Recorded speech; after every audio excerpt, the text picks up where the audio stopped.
Crystal Palace အသင်းကို2ဂိုးတကူနဲ့နိုင်ရရှိခဲ့တဲ့ပွဲစဉ်ပြီးမှာ United ပုံဖွဲ့ကနေပြီးတော့ကားရစ်အပေါ်အတော်လေးယုံကြည်မှုမြင့်မားနေပါတယ်။အဓိကအားဖြင့်တော့ဒီ iOS အဖွဲ့ကကားရစ်ကိုယာယီနီးပြအဖြစ်တာဝန်ပေးခဲ့စဉ်တုန်းကဒီအချိန်တိုအတွင်းမှာဒီလောက်ထိကားရစ်လုံးပြနိုင်လိမ့်မယ်။ကားရစ်အနေနဲ့ဒီလောက်ထိစွမ်းဆောင်ရည်ကောင်းနေရအောင်နိုင်လိမ့်မယ်လို့ထင်မှတ်မထားခဲ့တာဖြစ်ပါတယ်။သူတို့အနေနဲ့ကားရစ်ကိုယာတီကုံထိအသင်းကိုခဏထိမ့်သိမ့်တဲ့သဘောမျိုးအနေနဲ့ခန့်အပ်ခဲ့တာဖြစ်ပြီးတော့ယာတီကုံမှာသူတို့ရဲ့ radar ထဲမှာရှိတဲ့တခြားနီးပြတယောက်ကိုအမြဲတမ်းနီးပြအဖြစ်ခန့်အပ်သွားဖို့အတွက်စီစဉ်ထားခဲ့ကြတာဖြစ်ပါတယ်။ဒါပေမဲ့အားလုံးသိတဲ့အတိုင်းကာရီလက်ထက်မှာ United တင်ရတကယ်ကို on fire ဖြစ်နေပြီးတော့ Premier League ပွဲစဉ်9ပွဲကစားအပြီးမှာ6ပွဲနိုင်ပြီးတော့တပွဲတည်ရလဲထွက်ပေါ်ထားခဲ့တာဖြစ်ပါတယ်။ပြောမယ်ဆိုရင်ကာရီဟာ United အသင်းမှာရရှိနိုင်တဲ့ရမှတ်21မှတ်ထဲကနေ19မှတ်ထိရယူနိုင်ခဲ့တာပါ။ဒါ့အပြင် United အသင်းကအခုဆိုရင်2016ခုနှစ်ထဲမှာရှုံးပွဲလုံးဝမရှိသလိုဒီဟာဒီမှာအင်ကွင်းရှုံးပွဲမရှိရလဲ9ပွဲဆက်ထိရှိလာခဲ့ပြီဖြစ်ပါတယ်။ဒါကြောင့်အခုဆိုရင် United အသင်းဟာ Michael Carrick ကိုအမြဲတမ်းနီးပြယာတူပေးဖို့အတွက်စတင်စဉ်းစားနေပြီဖြစ်တယ်လို့နောက်ွယ်မှာလည်းဆုံးဖြတ်ချက်ချပြီးတော့ဆွေးနွေးမှုတွေပြုလုပ်နေပြီလို့သိရပါတယ်။ Telegraph သတင်းဌာနရဲ့ဖော်ပြချက်မှာဆိုရင် United အသင်းဟာ Michael Carrick ကို3နှစ်စာချုပ်နဲ့အမြဲတမ်းနီးပ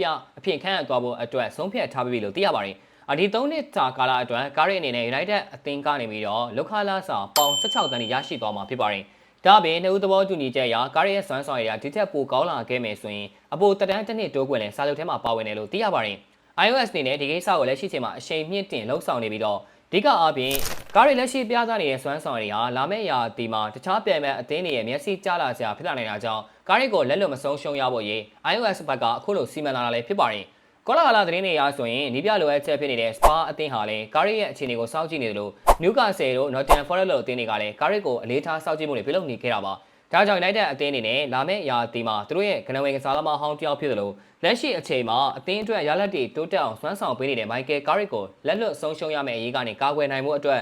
ရာသီမကုန်ခင်မှာပဲအမြဲတမ်းနီးပြအဖြစ်စာချုပ်ပေးရသွားဖို့အတွက်စတင်စဉ်းစားနေတာဖြစ်ပါတယ်။ဒါ့အပြင် iOS နဲ့ Carrick ရဲ့ကိုယ်စားလှယ်အဖွဲ့တို့ဆွေးနွေးမှုတွေကြားမှာ Carrick အတွက်လာမယ့်နေရာဒီအပြောင်းရွှေ့မှာလိုအပ်တဲ့ကစားသမားတွေဝယ်ယူပေးသွားမယ်။အသင်းကိုလည်း Carrick စိတ်ကြိုက်ပြင်ဆင်ပြုဝင်ပေးသွားမယ်ဆိုပြီးတော့ပြောဆိုထားတာမျိုးရှိပါတယ်။လက်ရှိမှာ United အသင်းကလာမယ့်ရာသီမှာကွင်းနယ်ပိုင်းကိုအဓိကအားဖြည့်သွားမှာဖြစ်ပြီးတော့ဒီအတွက်ဒီအပိုင်းထွက်ပေါ်နေတဲ့သတင်းတွေအရ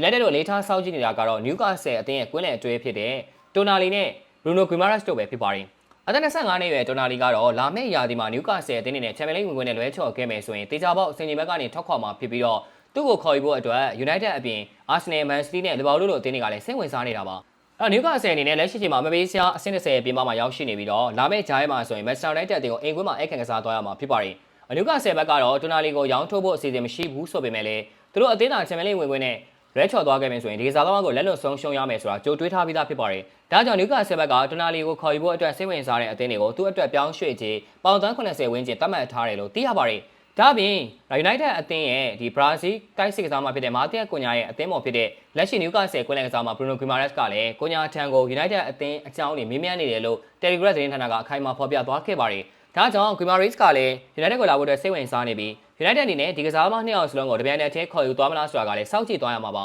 ။ဒီကစားသမားနှစ်ယောက်စလုံးကိုခေါ်ယူသွားမယ်ဆိုရင်တော့ United အနေနဲ့ဈေးကွက်အတွင်းမှာပေါင်တန်း150ဝန်းကျင်အသုံးပြုသွားနိုင်ရခြေရှိနေပါတယ်။ဒါ့အပြင် United အသင်းဟာ Real Madrid အသင်းရဲ့ပြင်သစ်ကွင်းလယ်ကစားသမားကာမာဘင်ဂါကိုလည်းခေါ်ယူဖို့စောင့်ကြည့်မှုတွေပြုလုပ်နေတယ်။ကာမာဘင်ဂါဟာ33နှစ်သာရှိသေးပေမဲ့ Real Madrid အသင်းနဲ့အတူလာလီဂါနဲ့ Champions League တွေ့ကြုံရင်ကစားသမားတစ်ယောက်ဖြစ်ပါတယ်။သူ့ကိုခေါ်ယူဖို့အတွက်အဓိကပြဿနာကကစားသမားရဲ့စာချုပ်ဖြတ်သိမ်းခြင်းဖြစ်ပြီးတော့ Real Madrid ကသူ့ရဲ့စာချုပ်ဖြတ်သိမ်းခြင်းကိုယူရို1ဘီလီယံလောက်ထည့်သွင်းချုပ်ဆိုထားတာဖြစ်ပါတယ်။ဒါပေမဲ့ Real ဘက်ကသူ့ကိုရောင်းထုတ်ဖို့စဉ်းစားခဲ့မယ်ဆိုရင်တော့ဒီအပြောင်းရွှေ့ဟာပေါင်သန်း80ဝန်းကျင်မှာဖြစ်လာနိုင်တယ်လို့ဒီနာမည်ကျော်အားကစားသတင်းဌာနတစ်ခုဖြစ်တဲ့ Daily Mail ကတော့ဖော်ပြသွားခဲ့တာဖြစ်ပါတယ်။ဒီကာမာဘင်ဂါကလည်းဒီလိုပါပဲသူ့ကိုခေါ်ယူဖို့အတွက် Arsenal, Liverpool, Man City တို့အသင်းတွေကစိတ်ဝင်စားနေတာကြောင့် United အနေနဲ့ဈေးကွက်အတွင်းမှာခက်သက်သက်လှုပ်ရှားဖို့တော့လိုအပ်နေပါတယ်။ဒါ့အပြင်အရေးကြီးဆုံးကလာမယ့်နေရာဒီမှာကမ္ဘာ့ဖလားပြိုင်ပွဲရှိနေတာကြောင့် United အနေနဲ့ကစားမခေါ်ယူမှုတွေကိုကမ္ဘာ့ဖလားပြိုင်ပွဲအပြီးမှာပြုလုပ်သွားဖို့အတွက်စဉ်းစားနေတာဖြစ်ပါတယ်။ဘာကြောင့်လဲဆိုတော့ကမ္ဘာ့ဖလားမှာအဓိကကစားမတချို့ဒဏ်ရာရနိုင်တာတွေပြီးတော့ကစားမတွေရဲ့ form တွေကိုကြည့်ပြီးတော့မှ iOS ကဘယ်ကစားမကိုခေါ်ယူမလဲဆိုတာကိုရွေးချယ်သွားမှာဖြစ်ပါတယ်။နောက်ပြီး United Radar ထဲမှာ Premier League မှာအသားချပြီးသားကစားမတွေဖြစ်တဲ့ Adam Wharton တို့ Elliot Anderson တို့ Carlos Baleba တို့လိုကစားမတွေကလည်းရှိနေပါတယ်။ United ဟာပြီးခဲ့တဲ့ရာသီတုန်းက Matthias Cunha, Brian Mbeumo တို့လို Premier League အတွေ့အကြုံရှိကစားမတွေခေါ်ယူခဲ့ပြီးနောက်ဒီကစားမတွေက United အသင်းမှာချက်ချင်းအံဝင်ခွင့်ချဖြစ်ခဲ့တာကိုကြည့်ပြီး